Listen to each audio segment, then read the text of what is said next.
నాన్న హ్యాపీయా? స్కూల్కి రోజు వెళ్తావా?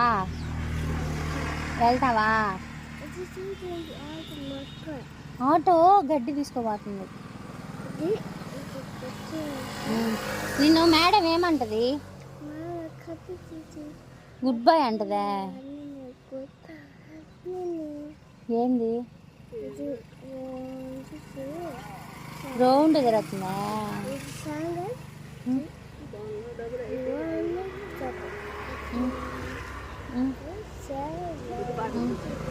హ్యాపీ అది హ్యాపీయా?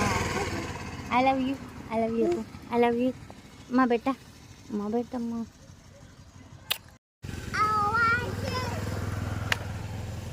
నాన్నమ్మకంట ముద్దు పెట్టుకో. అమ్మా పెట్టుకో నాన్నమ్మకి. ఎక్కడ